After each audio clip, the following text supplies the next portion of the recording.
Saudara-saudari terkasih, apakah saudara sudah memulai hari ini dengan penuh sukacita dan punya niat untuk berbuat baik meskipun kecil? Semoga Tuhan memberkati niat baik saudara. Mari kita hidup sepenuhnya, karena hidup itu luar biasa. Hidup sepenuhnya itu berarti hidup dalam kesadaran penuh. Menyadari bahwa diri kita itu mempunyai unsur jasmani sebagai ekspresi dari apa yang rohani. Sadar penuh itu berarti sadar bahwa pikiran-pikiran kita itu kadang-kadang positif, kadang-kadang negatif. Sadar bahwa pikiran itu adalah tawaran, tidak harus semuanya diikuti. Nah, itulah hidup sepenuhnya. Hidup sepenuhnya itu berarti hidup dari perspektif yang mengalami, bukan dari pengalaman-pengalaman. Karena hidup itu terdiri dari pengalaman yang terus berganti. Pengalaman itu ada awal, ada akhirnya. Maka setiap pengalaman itu pasti berakhir juga. Tetapi kita tidak berakhir.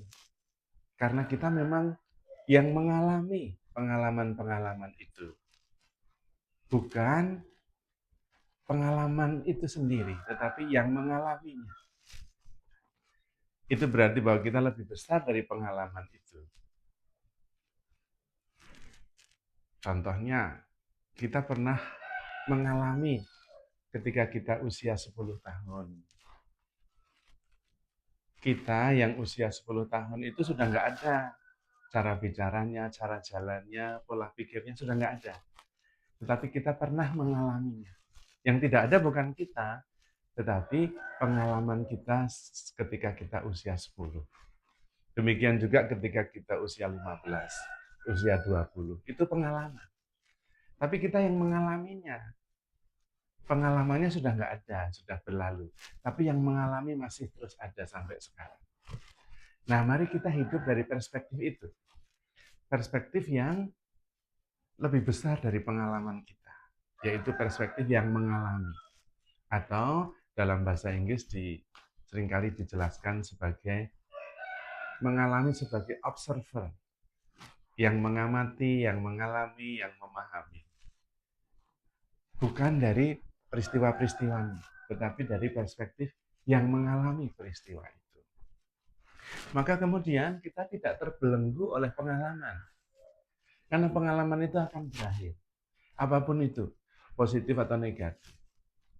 Jadi itu adalah pengalaman. Kita yang mengalaminya akan terus ada, sementara pengalaman itu berhenti. Nah, kalau kita hidup, menghayati kehidupan ini sebagai yang mengalami, sebagai observer, maka memang kita ada dalam pengalaman, tapi sekaligus kita juga lebih besar dari pengalaman itu. Sehingga apapun yang kita alami, kita juga bisa mengambil jarak. Sehingga kita tidak tenggelam pada pengalaman, entah positif, entah negatif. Latihannya sebetulnya sederhana. Pada waktu malam hari, sebelum kita tidur, kita mengingat pengalaman-pengalaman itu yang sudah terjadi, baik yang positif maupun yang negatif. Kemudian serahkan semuanya kepada Tuhan, karena sudah terjadi. Jadi serahkan semua kepada Tuhan, tidak usah dibawa-bawa masuk di dalam tidur. Lalu pada waktu tidur, kita bisa tidur dengan lega, dengan tenang. Tidak dengan membawa banyak beban pikiran. Sehingga ketika bangun pagi bisa lebih suka. Lalu pada waktu bangun pagi, sadar sebagai the observer yang mengalami. Bersyukur bahwa saya sekarang ini bangun, lalu mengalami kehidupan ini. Dan sepanjang hari saya siap untuk mengalami apa saja dengan antusias. Karena pengalaman itu penting. Dan itu memang anugerah. Sehingga saya mengalaminya tanpa menafsirkan terlebih dahulu atau menghakimi. Karena belum tahu. Dan karena itu saya terbuka, mengalami apa saja. Nah, kemudian hidup dialami sebagai anugerah yang membuat kita antusias. Apapun yang terjadi saya mengalaminya, karena itu anugerah Tuhan. Anugerah kehidupan. Saya tidak membawa-bawa data lama, untuk menafsirkan apa yang akan terjadi. Baik atau buruk, tidak usah. Mengalami saja dengan penuh rasa syukur dan antusiasme. Karena saya akan mempunyai pengalaman baru hari ini. Maka kemudian akan hidup dengan penuh kesadaran. Dan hidup dalam kesadaran itu ringan, karena tidak terbelenggu oleh beban-beban pikiran di masa lalu.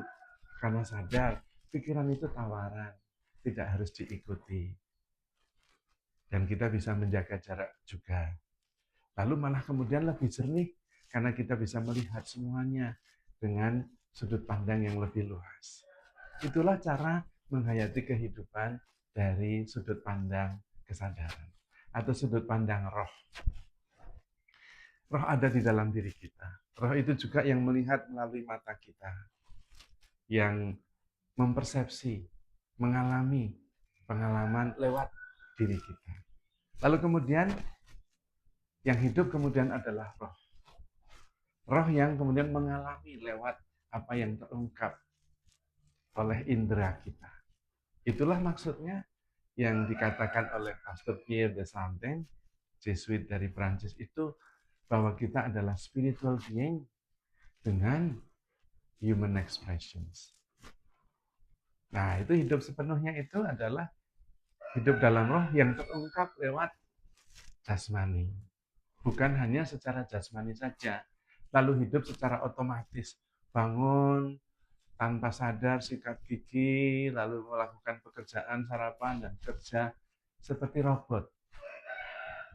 Tentu hidup seperti itu hidup yang disayangkan.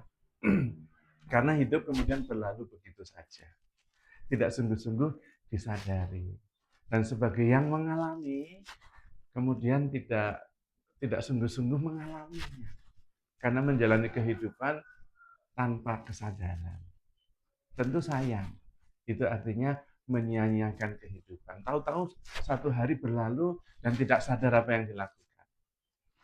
Tetapi kalau dengan kesadaran, kita bisa mensyukurinya bahwa kita mengalami itu semua. Memang pengalamannya berlalu, tetapi kita yang mengalami terus ada. Karena yang mengalami itu tidak ada wujudnya, tidak bisa digambarkan, dan karena itu melampaui ruang dan waktu. Dan karena itu juga yang mengalami itu abadi. Dan itulah diri kita mengalami kehidupan ini di luar ruang dan waktu. Dan karena itu sebagai yang mengalami, kita bisa bersatu dengan siapa saja. Terutama bersatu dengan Tuhan di dalam rohnya yang ada di dalam diri kita. Sehingga kita bisa menjadi ekspresi dari Tuhan sendiri.